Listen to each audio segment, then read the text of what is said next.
Hello friends, welcome to my YouTube channel. तो कैसे हैं आप लोग। आज हम फ्यूचर टेंस की तरफ बढ़ चुके हैं क्योंकि हमारा प्रेजेंट और पास्ट फिनिश हो चुका है। लास्ट फ्यूचर टेंस बचा है जो कि आज हम स्टार्ट कर रहे हैं। मैं आप लोगों को फिर से बोलना चाहता हूँ कि सिंपल प्रेजेंट टेंस यानी प्रेजेंट टेंस से लेके पास्ट टेंस तक आप ज़रूर देखिएगा, क्योंकि शुरू से जब आप स्टार्ट करेंगे तभी जाके आपको लास्ट का भी समझ में आएगा। अगर आप शुरू का ही समझ नहीं पाएंगे तो फ्यूचर टेंस डायरेक्ट देखने से आपको नहीं बनेगा।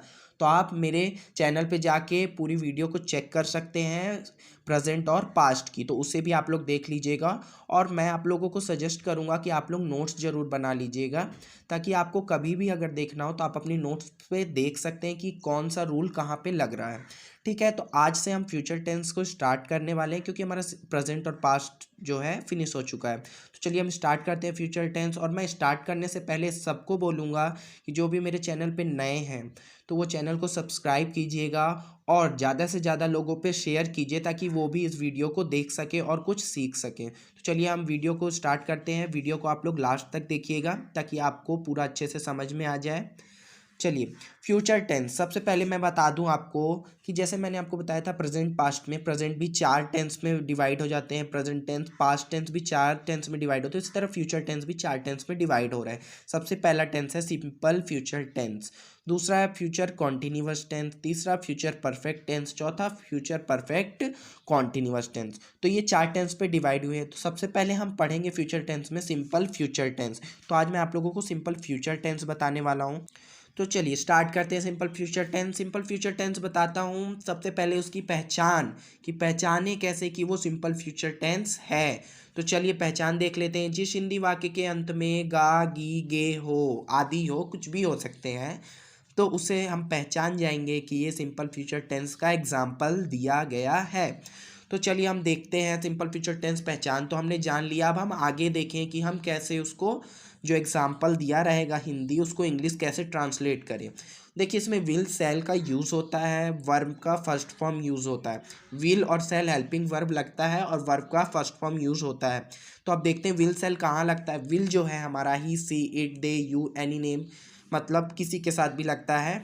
और सेल जो है सिर्फ आई और वी के साथ लगता है।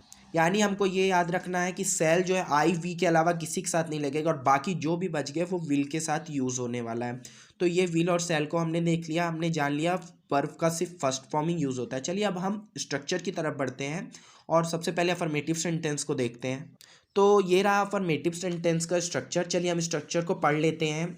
सबसे पहले सब्जेक्ट, फिर विल सेल, सब्जेक्ट के बाद हमारा हेल्पिंग वर्ब लगता है, आपको पता होना चाहिए। वर्ब का फर्स्ट फॉर्म मैंने पीछे ही आपको बताया, ऑब्जेक्ट अदर वर्ड। इसमें बहुत इजी स्ट्रक्चर है, सिर्फ विल सेल यूज़ करना, वर्ब का फर्स्ट फॉर्म ऑब्जेक्ट अदर। अब चलिए हम करते हैं।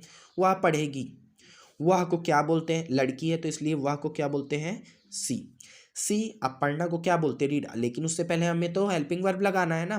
तो विल सेल, तो सी सिंगुलर है जिसके साथ क्या लगेगा, विल, क्योंकि सेल तो सिर्फ आई और वी के साथ लगेगा। तो सी विल, पढ़ना को क्या बोलते हैं, रीड। तो हम यहाँ पे रीड, क्योंकि रीड का तो फर्स्ट फॉर्म ही लिखना है और रीड का वैसे भी first second third form same रहता है।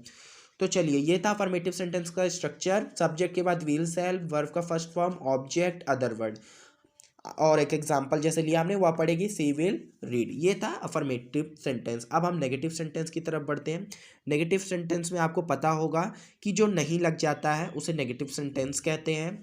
सब्जेक्ट के बाद विल सेल, फिर नॉट, वर्ब का फर्स्ट ऑब्जेक्ट अदर, कुछ भी चेंजेस नहीं है, सिर्फ नॉट यूज हो जा रहा है हेल्पिंग वर्ब के बाद। तो हम एक एग्जांपल देखते हैं। सीता कपड़े नहीं बेचेगी, तो सबसे पहले सब्जेक्ट आता है, तो सब्जेक्ट क्या है, सीता।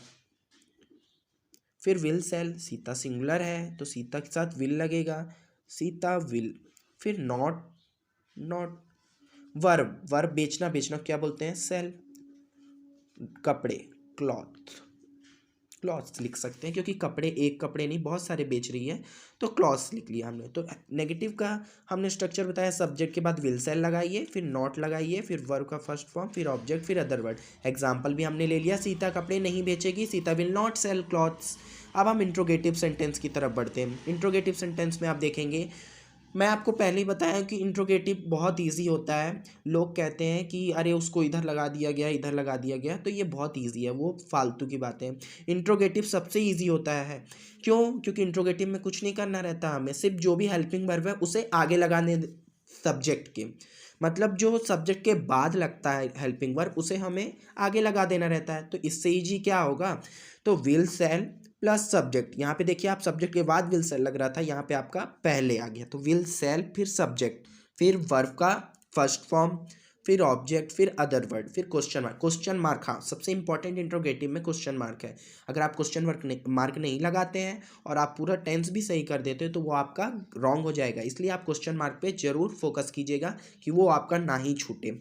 अब क्या वह खेलेंगे? सबसे पहले विल सेल वर्ब को सब्जेक्ट को लेके लगता है, तो सब्जेक्ट क्या है? वे को क्या बोलते हैं? दे। तो दे क्या है? दे के साथ क्या लगेगा? विल, क्योंकि सेल तो आई और वी के साथ। मैंने एक एग्जांपल नहीं लिया है तो आप लोग उससे तो समझ जाएंगे। तो चलिए हम करते हैं विल। अब सब्जेक्ट को क्या बोलता है? दे। Will they. वर्ब यानी खेलेंगे, तो खेले क्या बोलते हैं? प्ले, साथ में क्वेश्चन मार्क, तो विल दे प्ले। ये था इंट्रोगेटिव का। मैंने आपको बताया विल सेल लगेगा, सब्जेक्ट लगेगा, वर्ब का फर्स्ट फॉर्म, ऑब्जेक्ट, फिर other word, question mark. Example लिया, क्या वे खेलेंगे? Will they play. मैंने एक भी सेल का यूज़ का नहीं लिया, तो यहाँ पे मैं एक एग्जांपल जैसे ले लेता हूँ। यहाँ पे जैसे लिखा क्या वे खेलेंगे, यहाँ पे मैं लिखता हूँ क्या मैं पढ़ूंगा। चलिए मैंने एक ले लिया, तो मैं आई, लेकिन हमको तो हेल्पिंग वर्ब पहले लगाना है, तो आई के साथ सेल लगता है, इसलिए यहाँ पे क्या लगा दिया? सेल। सेल आई, पढ़ूंगा क्या को? रीड। पढ़ूंगा को क्या बोलते हैं? रीड और क्वेश्चन मार्क। तो ये मैंने एक एग्जांपल ले लिया ताकि आपको ऐसा ना लगे कि ये सेल वाला है ही नहीं तो वो यूज़ कहाँ होगा, तो इसके लिए मैंने आपको एक एग्जांपल ये भी बता दिया। तो मैंने आज आपको फ्यूचर टेंस का सबसे पहले सिंपल फ्यूचर टेंस बताया, उसके पहचान बताई कि पहचान क्या होती है। विल सेल जो हेल्पिंग वर्ब यूज होता है वो कहाँ लगता है? विल यूज़ होता है सिंगुलर के साथ, प्लूरल के साथ, और सेल सिर्फ आई और वी के साथ यूज़ होता है। तो सेल को अगर आप याद कर लेंगे आई वी, तो विल की याद करने की जरूरत नहीं है, बाकी सबके साथ तो विल ही यूज़ होता है। फिर मैंने स्ट्रक्चर बताए अफर्मेटिव सेंटेंस के, स्ट्रक्चर बताए, एग्जाम्पल बताए।